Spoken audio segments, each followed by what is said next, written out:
everyone, and thank you so much for being here with us to learn how to get your kids ready for school. I'm here with three of my colleagues and dear friends, and you're going to see why we all partners to bring you a lot of information. So I want to introduce you to Dr. Tori Hartline. Hi, Tori. Dr. Tori is a pediatric neurochiropractor. So she's going to tell you a lot of really exciting and useful information about how she's helping kids get ready for school. And I'm here with Erin. Hi, Erin. Um, Erin is a health coach, and she helps children get ready for school through nutrition and stress management. So I think you're going to really enjoy how she combines both. And I'm also here with Dr. Sandy. Dr. Sandy Gluckman is a parenting coach, and she has a very unique approach to parenting that I'm almost convinced you haven't heard anywhere else. And for those of you who don't know me, I'm Dr. Alina Olteanu. I am an integrative medicine pediatrician. And I'm here to tell you a little bit more about integrative medicine and how integrative medicine can help get children ready for school. And what you're hearing is my little puppy who wants a little bit of attention. So integrative medicine in a nutshell is really, really good medicine. It's a fancy name for combining Western traditional medicine with what was considered in the past holistic medicine, but nowadays we have a lot of really good evidence that it's scientifically sound and safe, and hopefully with fewer side effects. So I combine the best of both worlds of the traditional Western medicine with nutrition, stress management, supplements, and my partnership with my colleagues and friends are true testimony to what integrative medicine really is. It's a collaboration with like-minded practitioners. And not just using prescription medications. So the main question that I get when kids are ready to start school is, what supplements can parents give? And it's not just about one supplement or a handful of supplements. It's about a combination of several different approaches. But supplements do play a role in keeping kids healthy. My short answer to that is you don't have to give kids any supplements. And I prefer that you don't, especially if children have a healthy diet. If they're sleeping well, if they're physically active, and if mom and dad and as a family, everybody's managing their stress. But let's talk a little bit about supplements. I usually do not supplement without some kind of baseline blood work, especially vitamin D. You may hear that vitamin D helps boost the immune system, but there's actually science behind it. So if a child vitamin D level is optimal, we don't need to supplement. But if they're really low, we may have to supplement, and the dose depends on the levels of the blood vitamin D. I also don't recommend a daily multivitamin if a child has at least 5 to 8 servings of vegetables per day, which sometimes seems like a lot. And Erin is going to have a few tips on how to get kids to eat more fruits and vegetables. But if you really want to start getting ready for school, I want to get your medicine cabinet ready for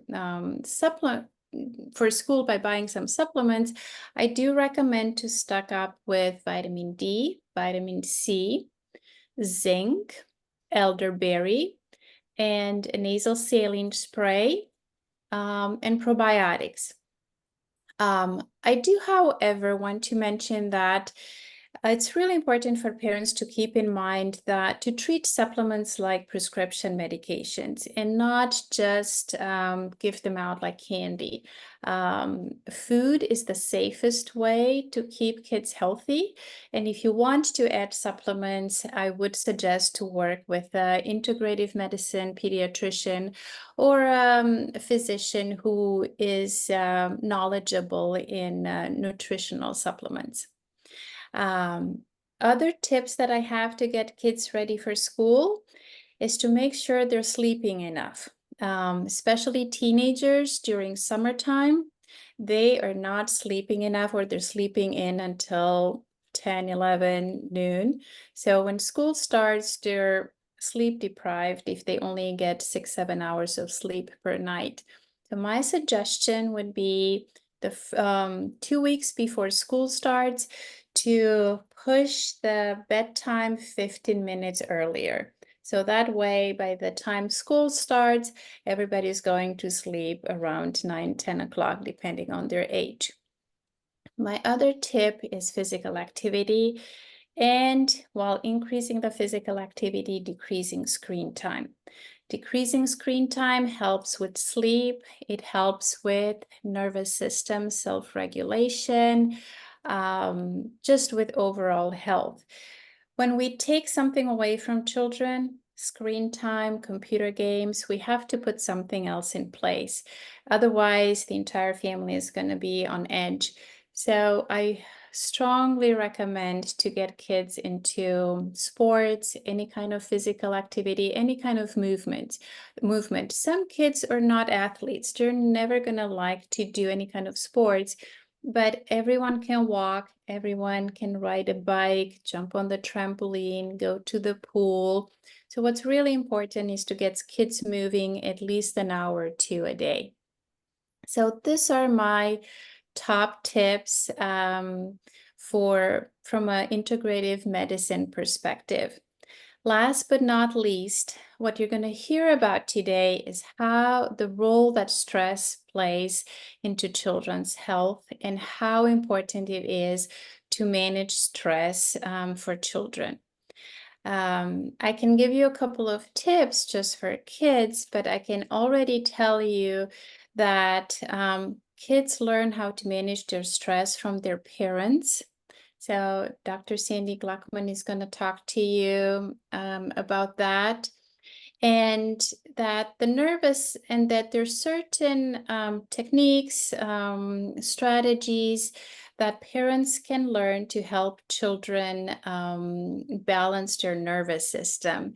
And Dr. Tori is going to talk more about the role of chiropractor, especially neurofocused chiropractor care, on how to teach children, help children regulate their nervous system. But chronic stress is at the root cause of most chronic conditions, even in kids. And ignoring stress or accepting it as part of modern life will not improve long-term health. So that's why today I want to focus a lot on this aspect of children's health from different angles. And hopefully that will give you a couple of ideas and strategies on how to get kids ready for school, but also how to keep them healthy in the long run.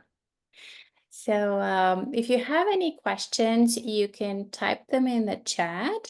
Otherwise, we're just gonna keep talking. So I'm gonna hand over to Dr. Tori, and she's gonna tell you more about what she's doing and how she can help get kids ready for school. Awesome. Thank you, Dr. Alina. I'm just going to pull this up. I love that you ended on stress because truthfully, that really is one of the most important things we can focus on. And I love that you focused on that we can't just learn to accept it. And so I think that that's something that we're going to touch on, but I think we've almost become conditioned to be comfortable with a certain amount of stress, or almost we hear the word stress so often that it's like, oh yeah, stress. And really ultimately it is important that we address it, because chronic stress over time, we are seeing, and the research supports, is contributing to a lot of chronic health conditions. And it's one of the things that we actually have a lot of control over, which is really empowering to feel like one of the most important things for our overall health is actually something we have a lot of control to be able to regulate. So stress, where it's coming from and what we can do about it, especially in our kids. I think that as adults, we're pretty familiar with our stress, but we think, how can kids be stressed? Especially the young ones. And it's like, where are they getting stressed? You know, what can be so stressful in their lives? So I want to kind of add some insight on where kids are experiencing stress the most. So it's back to school, and I hope everyone Dr. Alina, can you see these? Yes, yeah. Okay, just want to make sure. Okay, so back to school. So this can be really exciting. A lot of parents are excited. Kids are going back to school, and especially after a long summer. But it also brings a lot of apprehension because it changes routines, schedules, and depending on how well your kids adapt to that change, it can also be pretty stressful. So some of the things that kids experience, some of the concerns they experience the most during this time of transition, is one, dealing with the transition, especially if they like a lot of routine. There's a change in the routine, a change in their environment, new social situations, which can, like Dr. Alina spoke to, disrupt their sleep, their focus, especially their focus in the classroom, and then emotional regulation. So what are some holistic tips we can do to help smooth out some of these concerns? Well, it all comes back to the nervous system. So nervous system regulation is something you may have heard about. It may be something that has popped up on your social media feed, or you've heard another practitioner talk about it.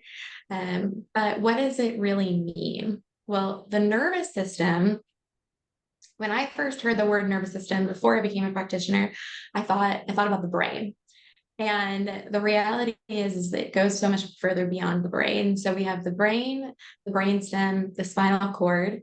And from the spinal cord, there are spinal nerves, and those go to every cell, muscle, tissue, organ in your body. So it really is like the command center from the brain to everything in the body. And that's important because when we talk about nervous system regulation, it's the foundation because it impacts the motor system, the gut, the immune system, speech, social behavior, or emotional regulation. It really is the foundation. So if there were a pyramid, and we talk about this bottom up approach, but if there were a pyramid, the central nervous system would be the foundation. And so when the nervous system regulation is important, because if we don't address the foundation, we can only try to add so many extra things on top. But if the foundation is broken, then we're never really going to truly get to that root cause. So it's important we have a strong foundation, and then we can address things all the way up the pyramid. And so that's why the nervous system is important. And so what does nervous system regulation mean? Well, in the nervous system, we have two sides. And so we have this sympathetic, which is the gas pedal, which is known as fight or flight. And we have parasympathetic, which is the brake pedal, which is rest and digest. And so we really have this intricate balance. And I always look at it like a scale. And so we have the sympathetic, which is fight or flight, parasympathetic, which is rest and digest. And they should be in balance. The problem is if the sympathetic, which is fight or flight, were to be the gas pedal, and the parasympathetic, which is rest and digest, were to be the brake pedal. Problem is we get stuck in this imbalance where we're constantly pushing this gas pedal and we're not pushing the brake pedal enough. And so our bodies are designed to push and to pull. And stress isn't inherently bad. And a good form of stress is physical exercise, where our body, we push ourselves, exert ourselves. Exercise actually breaks down our muscles. but then we rest and we recover, and that's where strength's built.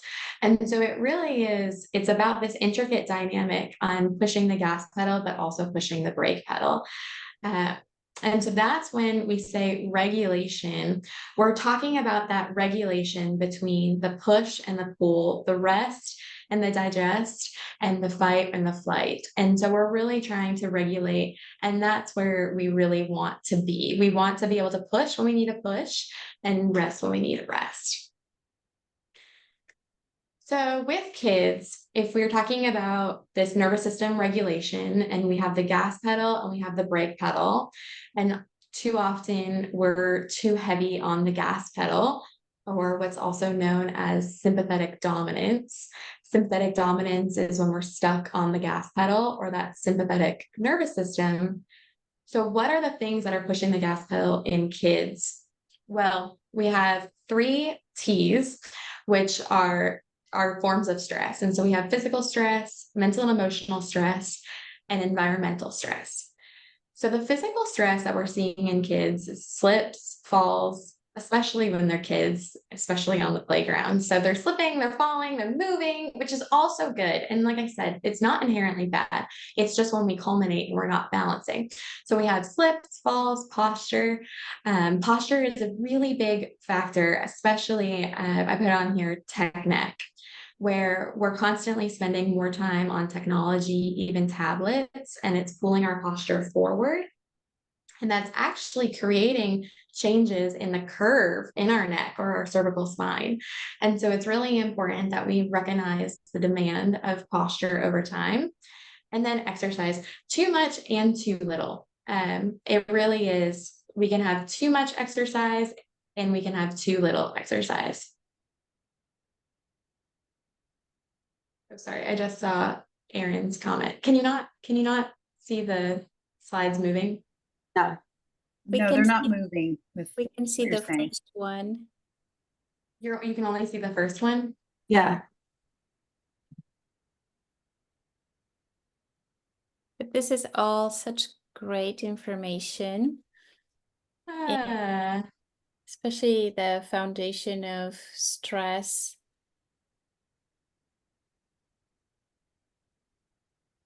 Okay. I'm not sure why you can only see the first one because it's moving with me. So I'm It's okay. I'll reshare, but we'll just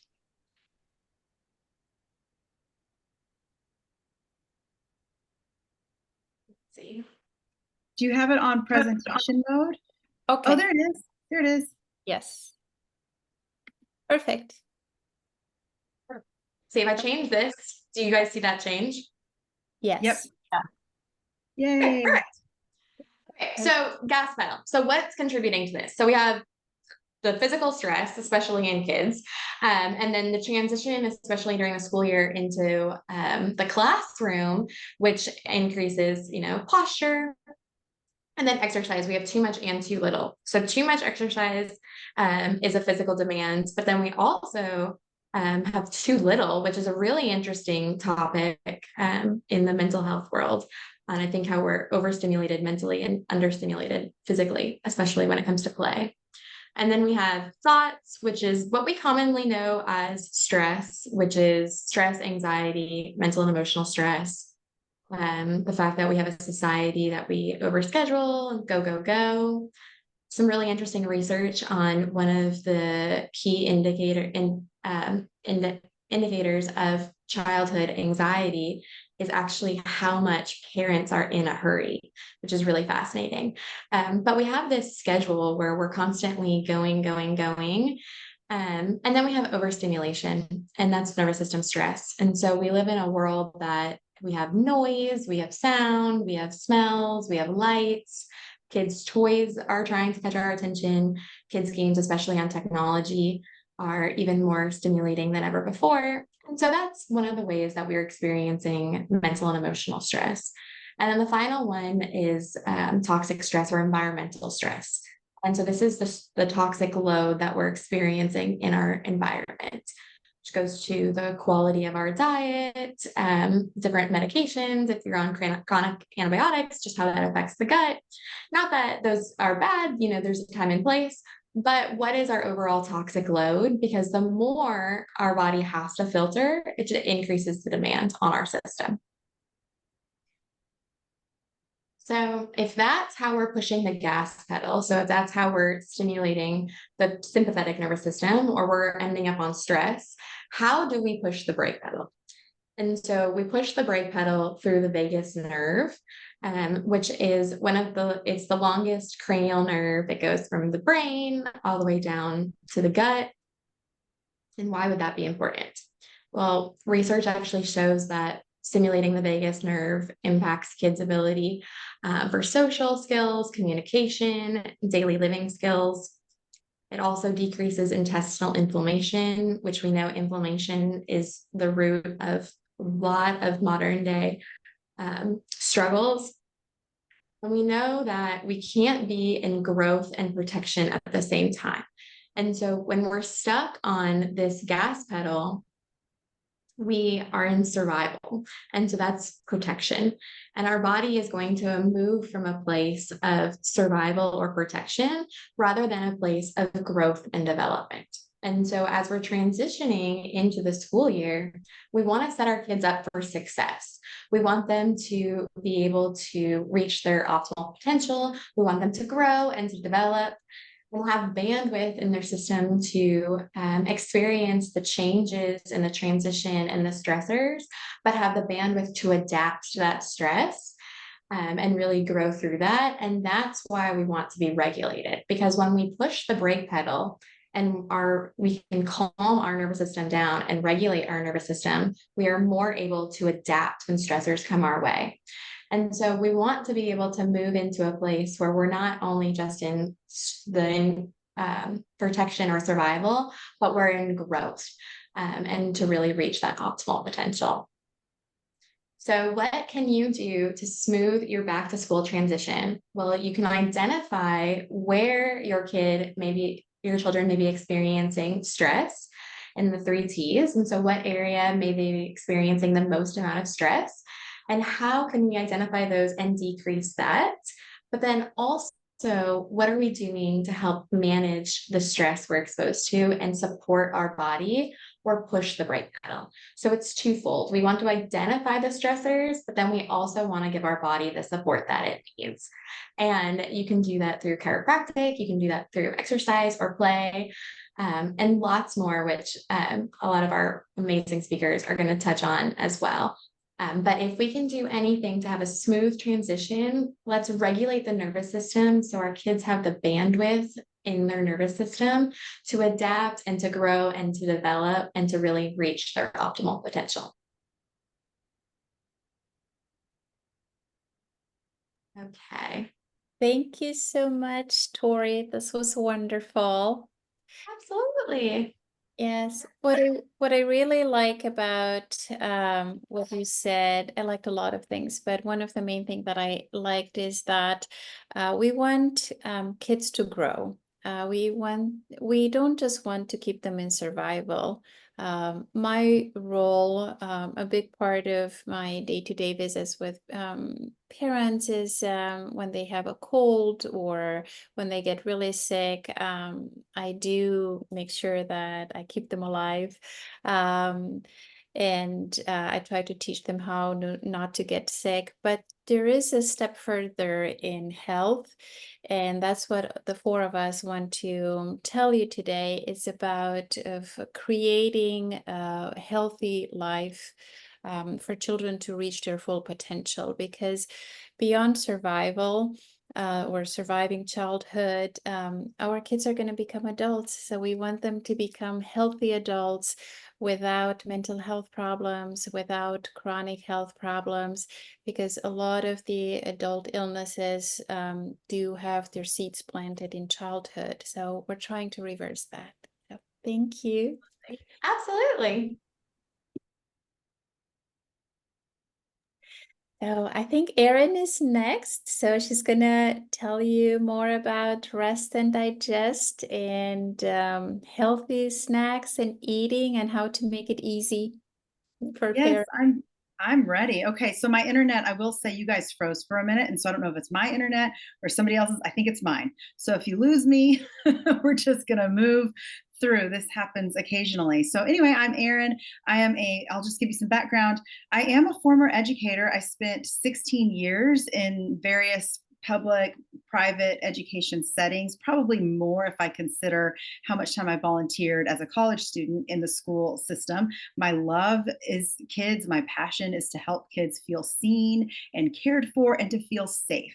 That is very important to me. Now I have transferred over to working with adults because I realized that adults who did not feel safe and seen and cared for as kids end up having some, like what Tori was saying, having some nervous system issues. And in a lot of ways, that will manifest into chronic disease states.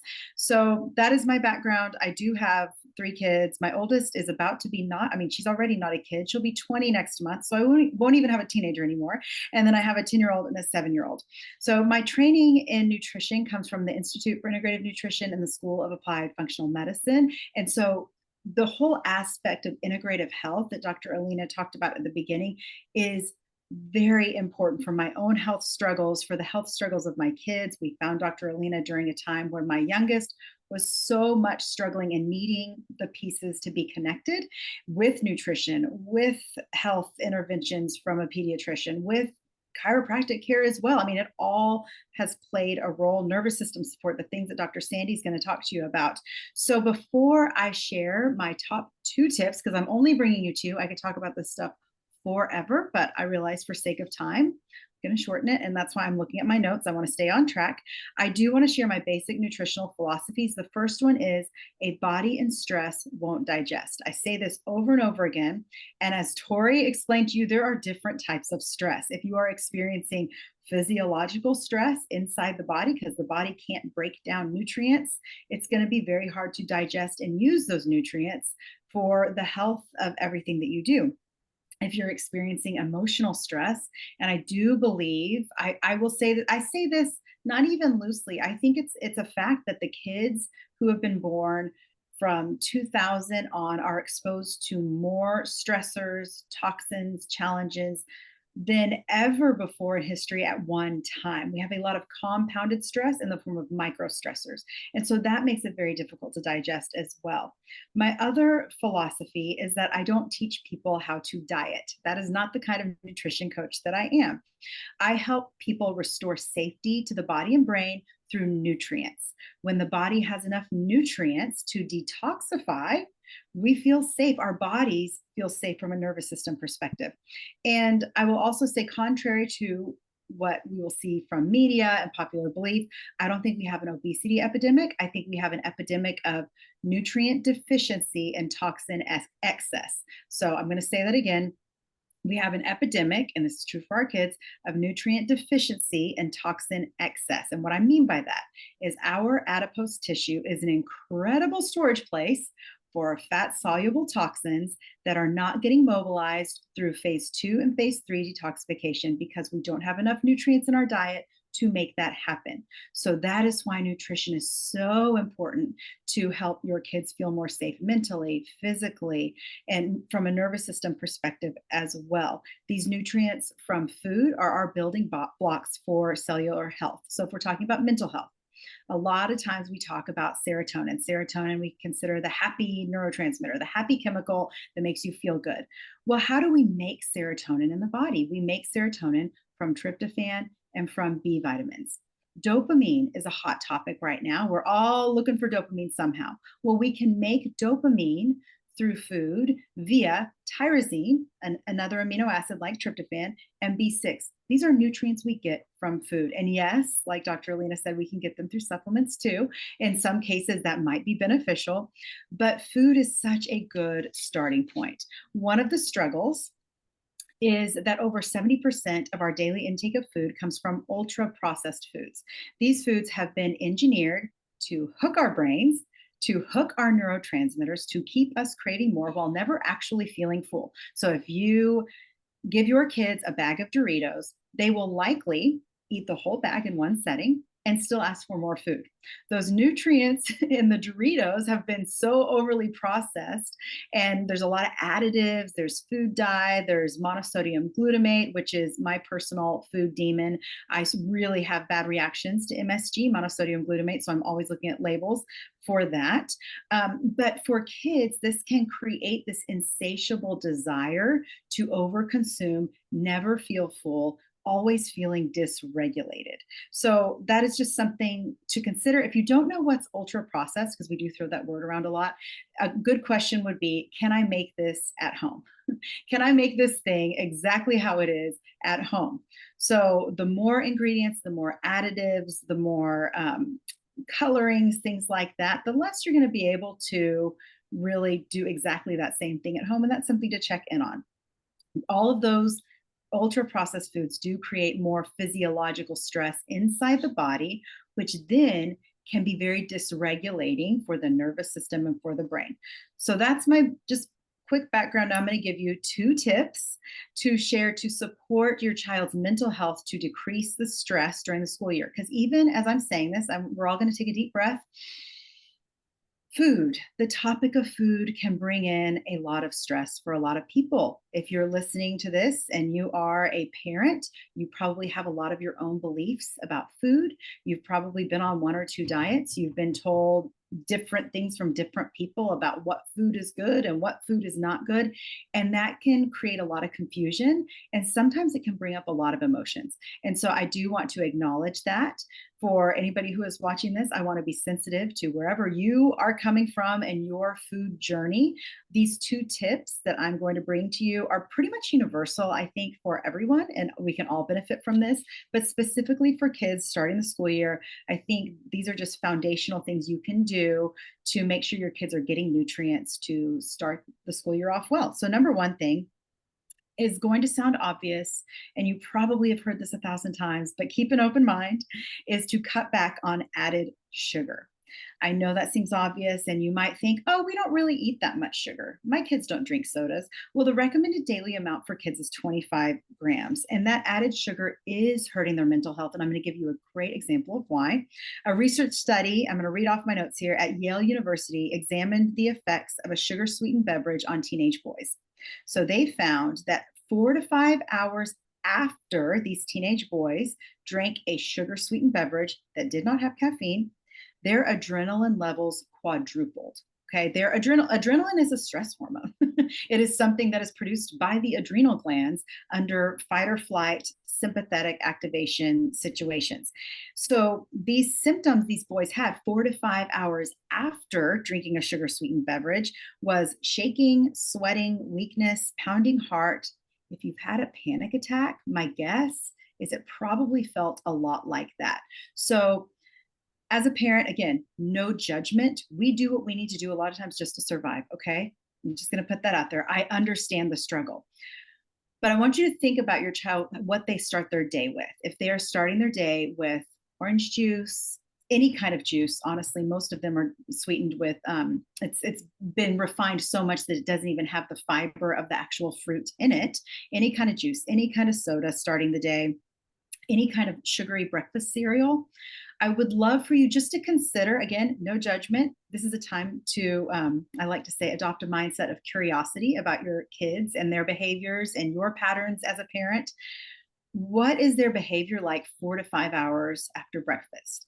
And how does that behavior reflect in the school setting? If you have a child, some of our kids are just more sensitive to the effects of sugar than others. I like I said, I have 3 kids, 3 different sensitivity levels when it comes to food. So I know one of my kids is way more sensitive to any kind of sugar, any kind of dyes, any kind of additives. And so that first meal, oh, I'm frozen. Oh, Okay, it's probably going are to you come there? back. Can you hear me? Yes. Yeah, you're back. Can you hear me? Yes, we can hear you. Yes. Right,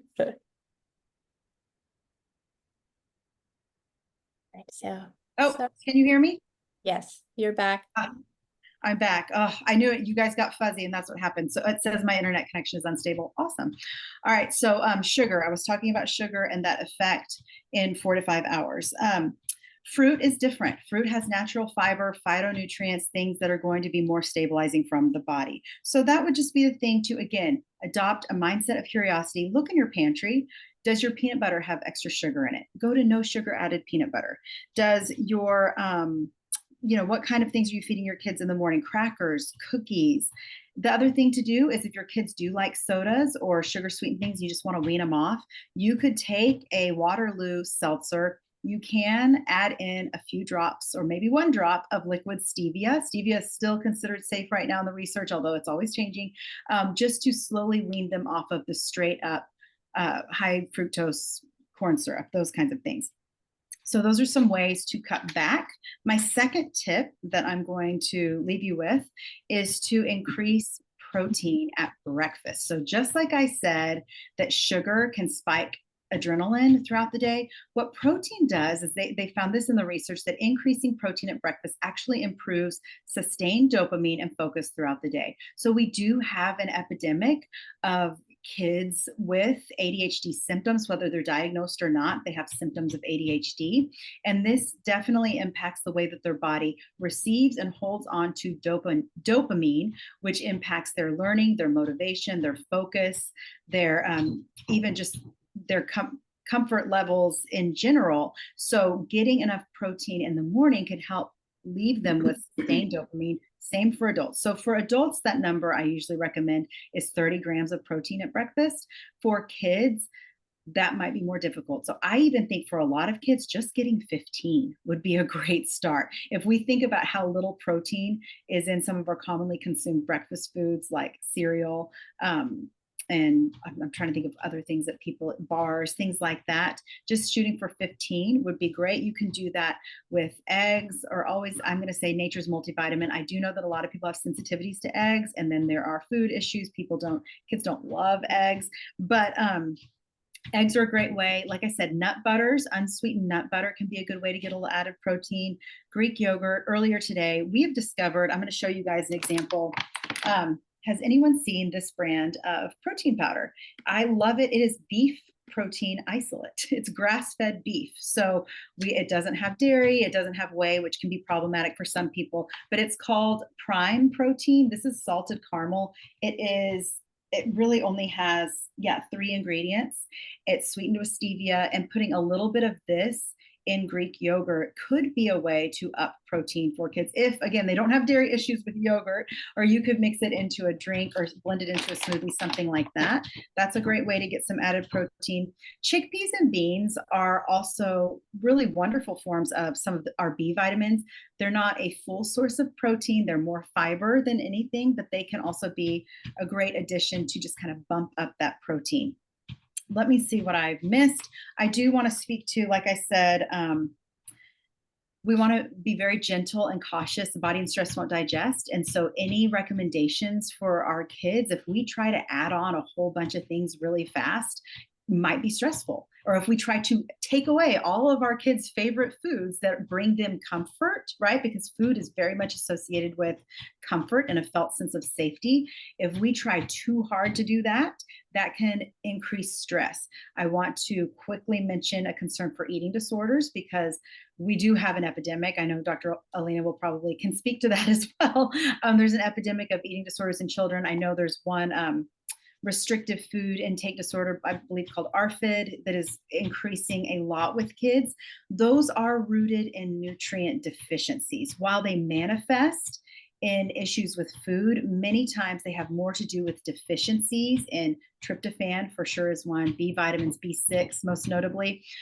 So I know we don't want to create disordered eating behaviors, but as long as we are taking care with the way that we talk about food, like this is going to be great for your brain, this is going to help you focus more, this is really going to help you get through your school day with energy, talking about food in that way, and not say this is a bad food, this is a good food, this is a junk food, this is a, that can sound very negative to a child who's like, but wait a minute, I like this junk food, you're saying this is a junk food and I like it, what does that say about me? They internalize these messages in ways that, as parents know, like sometimes we don't mean to, we just say things and then they internalize it a whole different way. So the way we speak about food can really impact the way our child builds a relationship with food.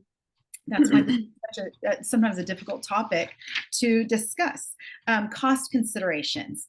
These days, processed food is so much more expensive than anything you can get: fruits, vegetables, produce. So load up on the fruits, load up on the veggies. Your kids probably like some. I'm sure they like some.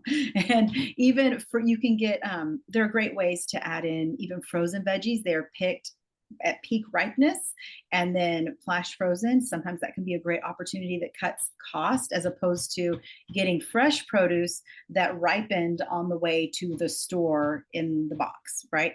So we want to be aware that, yes, it might seem like a non-processed diet is more expensive these days. Everything is expensive, y'all. The other day I saw, because I don't buy this kind of thing, a bag of Doritos. It was $6 for a bag of Doritos. And like I said, my kids could probably go through a bag of Doritos instantly and not feel full.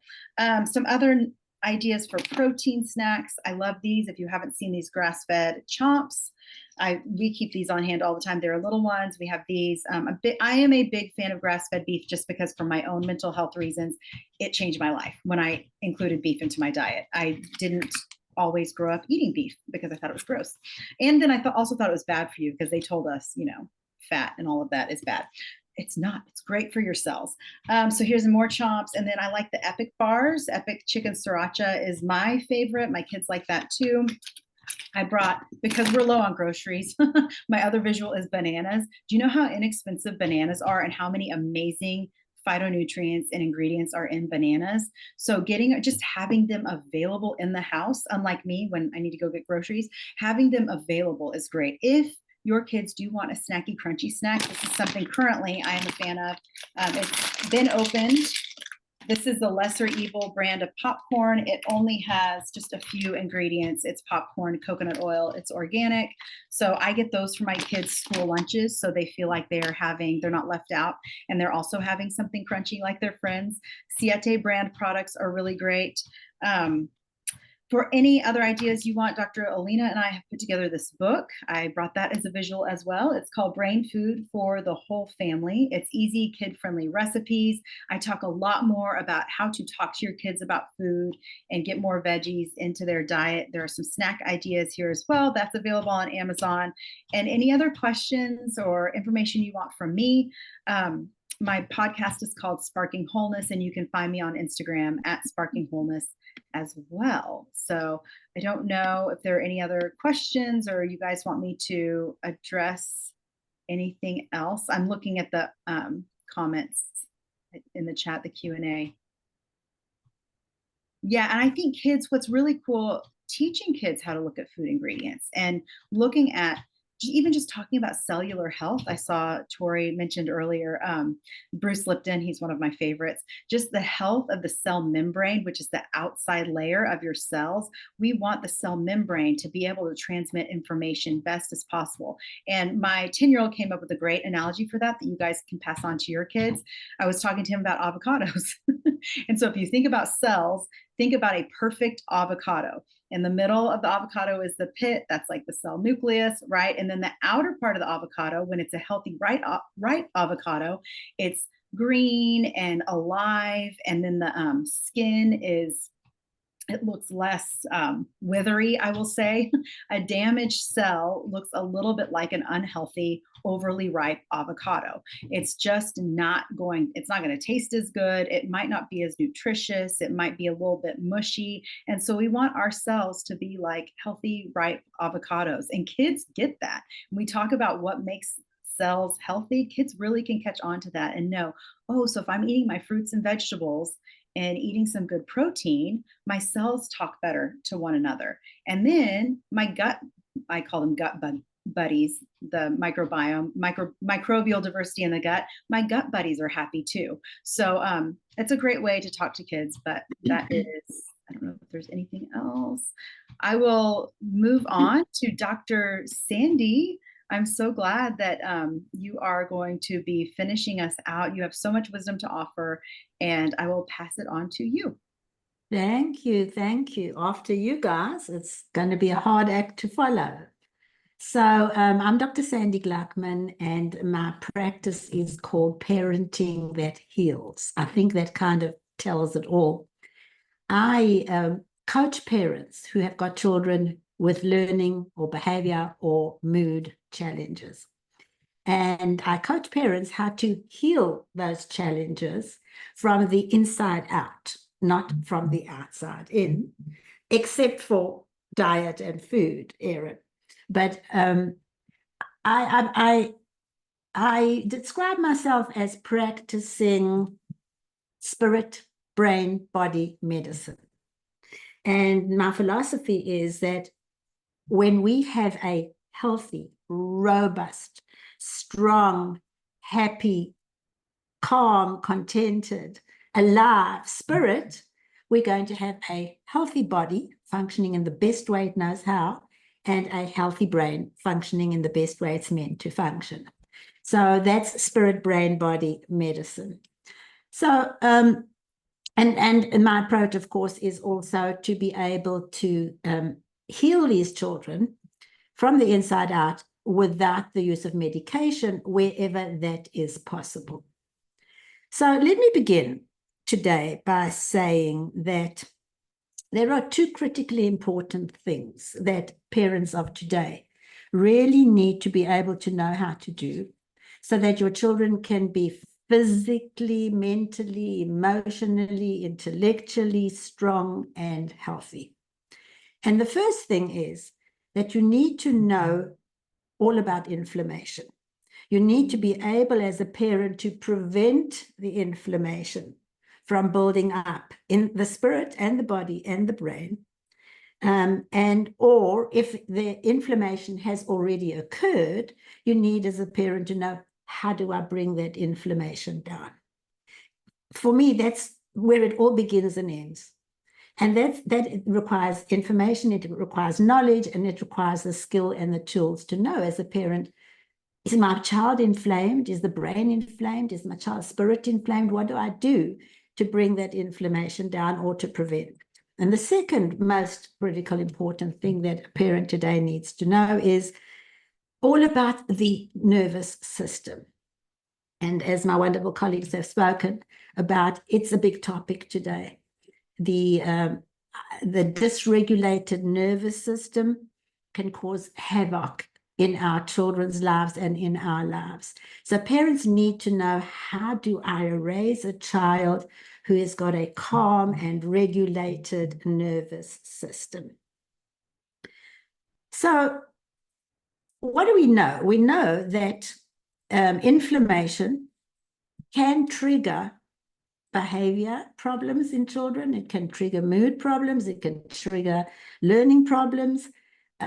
Things like defiance, anxiety, ADHD, the list is long, all have at the root high inflammation. So we know that is true, that all these problems that children may be going through, any kind of symptoms that your children are showing with behavior or mood or learning issues, are triggered by inflammation. Of course, we also know that inflammation will trigger physical issues. Even things like constipation has an inflammatory core to it. Eczema, asthma, digestive issues. Again, the list is long. So obviously, we want to be able as a parent to have the knowledge and the skill to reduce the child's inflammation or prevent inflammation and calm the child's nervous system. But, folks, my work is about getting to the underlying root cause. And so I have a deeper question. And my question is, where is the inflammation coming from? What is triggering this inflammation in the very first place? Because I'm a great believer that when we go in and we find the triggers and we heal the triggers, we prevent or reverse any kind of problems that we see in our children. So my question is, what is the deepest root cause that's triggering the inflammation and the dysregulated nervous system?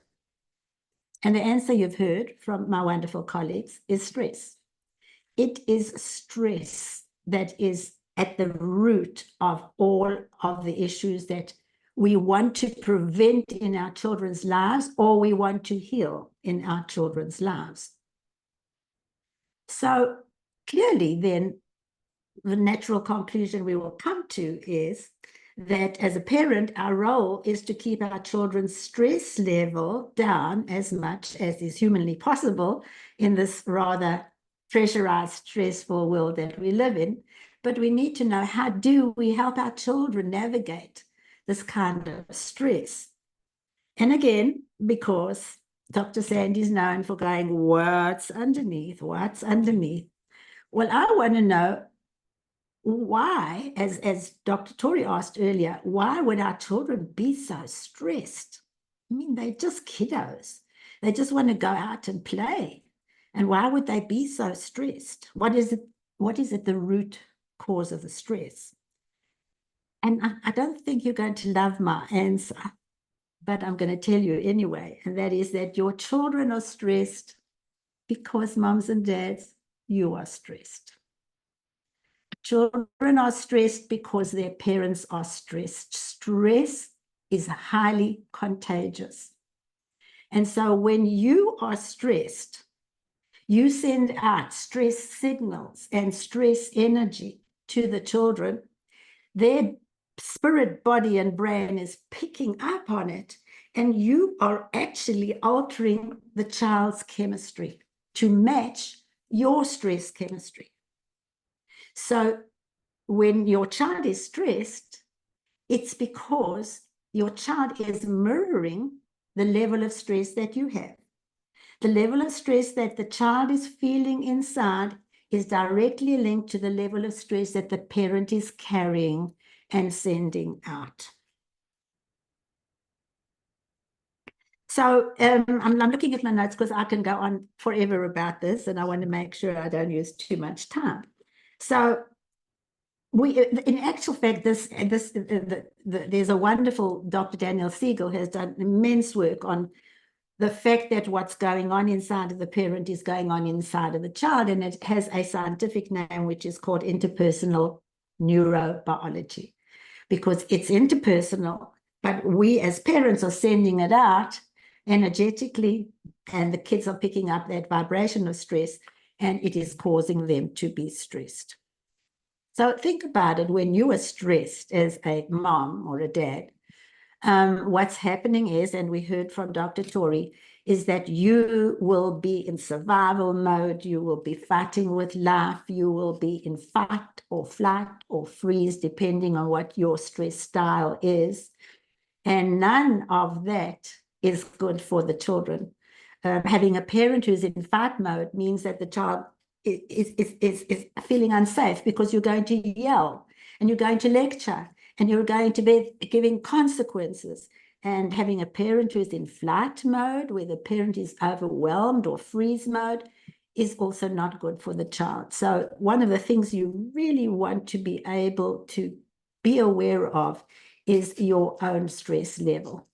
I also always say, for those of you who have watched my Instagram or read some of my blogs, I always say that the child's nervous system is a carbon copy of the parent's nervous system for the same reason. It is mirroring the parent's nervous system. So the truth is that when I see a family and they tell me that the child has a dysregulated nervous system, it's impulsive and all these things, I immediately know that either the mom or the dad or both have a dysregulated nervous system. It is neuroscientifically impossible to have a child with a dysregulated nervous system when the parents have a calm, regulated nervous system. Or to put it another way, the only reason that the child has a dysregulated nervous system is because it is picking it up from the dysregulation of the parents. So you can guess where I'm going to, and I'm saying it all begins with us. So let's talk about going back to school, since that's the topic today. And I want to give you some tips around that. Well, yes, going back to school can be very exciting. It can also be, as Erin said, a great stressful transition, you know, from having no schedule, having fun, being on vacation, through to a schedule and a structure. And when children are inflamed and they have a dysregulated nervous system, they struggle immensely with transitions. So it can be stressful. My tips are, first of all, having said what I've just said to you, with the greatest love in the world, because I know that there is no parent who is intentionally causing inflammation and dysregulation. It's always unintentional. But based on what I've said to you, the very first tip I would give you is I want you to begin to live intentionally and live consciously. And what I mean by that is start to become aware of your stress signals inside of you. Because the truth is, many of us know we're stressed. And parents will often say to me, I don't want to speak to stress. About stress. I'm too stressed to speak about my stress. We know we're stressed. But what do? We push forward. We push. Now we're in survival mode, like Dr. Tori told us. And being in survival mode means our children are in survival mode. So that's not going to work. So the biggest thing is for you to become intentionally and consciously aware of what's going on inside of me in terms of my stress level. And am I happy to pass this stress level on to my kids or not? If you find that you ask yourself that question on a regular basis, and by the way, this is a tip for going back to school, but it's a tip forevermore as a parent.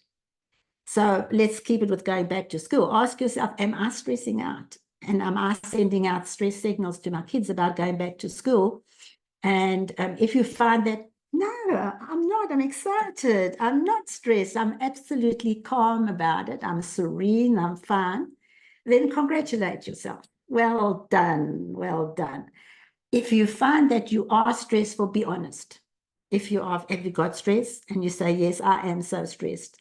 I'm thinking about worst case scenario thoughts. I'm worried about the time. Can I get it all together? Will my children cope? If you realize that you are stressed, be totally honest with yourself and say, yes, I am stressed. And then what you do is you begin to get a plan of action for reducing your stress level. And in that plan of action, which, as I said, is not only for now, going back to school, but really should become a way of life. In the plan of action, you want to include some easy, yet incredibly powerful stress reduction tools. So what have we got? We've got breathing. And of course, we all breathe, otherwise we'd be dead. But there is a particular way to breathe that stimulates the vagal nerve. Again, thank you, Dr. Tori. And when we know how to do stress-reducing breath work, it can be life-saving. It is truly amazing. And guess what? It takes a few minutes for you to stop, apply the stress-relieving breath work, and you have shifted yourself from the survival mode into the thriving mode. The other form of stress reduction that you can include in your life is movement. Now, I don't use the word exercise because some people hate exercise. So it's a kind of a word like it has a red rag to a bull. So I'm not using the word exercise. I'm saying find some form of movement, walk the dogs, make the beds, do a little bit of power walking, any kind of movement, a little bit of, I think I'm frozen. Am I frozen? Yes. I am frozen. It's a little bit slow, but it's working. Is it? You can hear me? Yes. Yeah. Yeah. Yeah, it's kind of slow, isn't it? So I was talking about movement. Find something you enjoy. Please don't put yourself into a yoga class or an exercise class and you get in the car and you have to push yourself to go there and push yourself to get through it. It's not going to work. That's just going to increase your cortisol and make you more stressed. So find something, just even a beautiful walk in your neighborhood. See how the plants are growing now in summer. Take a look at what some people are doing to their homes. Any form of movement. And then, of course, I could do 10 hours on the next one, and that is meditation. Meditation is a fantastic form of stress reduction.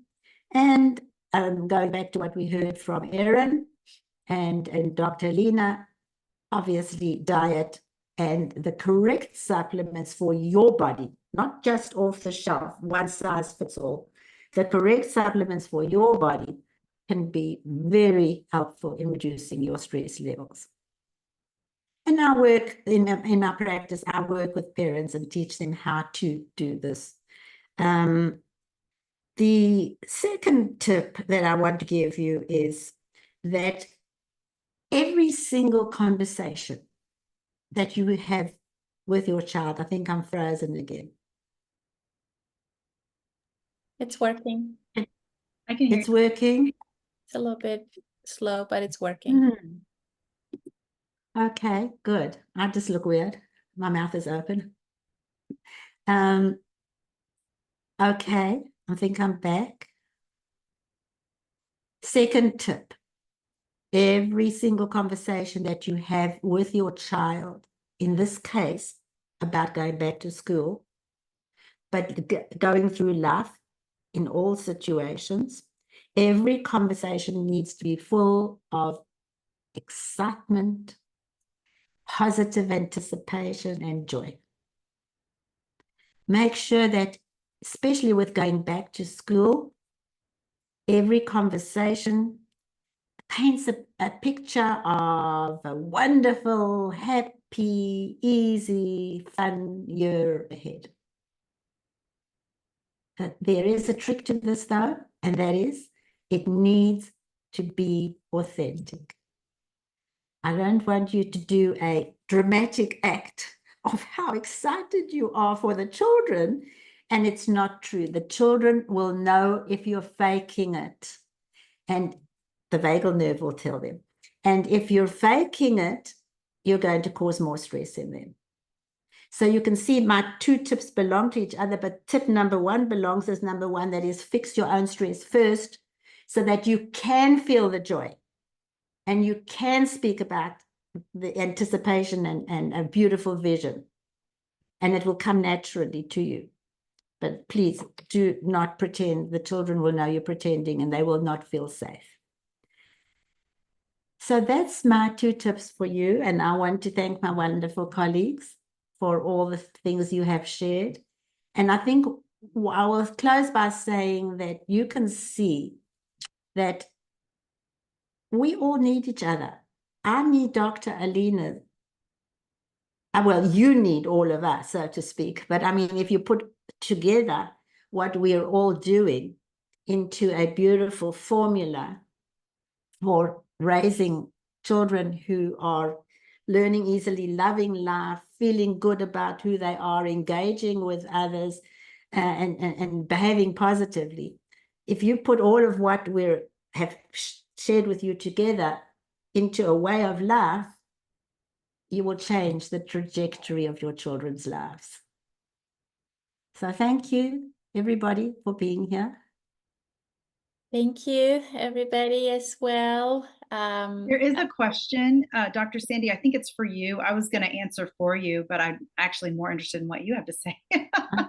If a child is able to be around, say, a grandparent that has a calm, centered life, does that help the child's inflammation? Enormously, enormously. And the opposite is also true, because so many of my clients tell me that, but I've got my parents live with me, and they are very stressed and very anxious.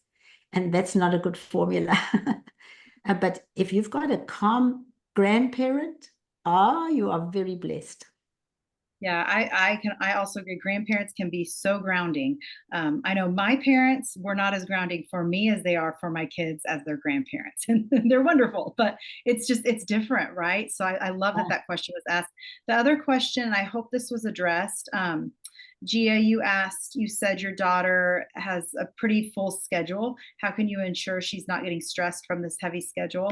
So I hope that the information we presented has given you some ideas, but I know Dr. Sandy would say maybe it would be maybe your approach to the schedule and discussing it and managing things would make a difference too, right? Yes, and I think the question was, I can't read it, so I don't know why, but thank you for reading it for me. How can I be sure that this schedule is not stressing her? You know,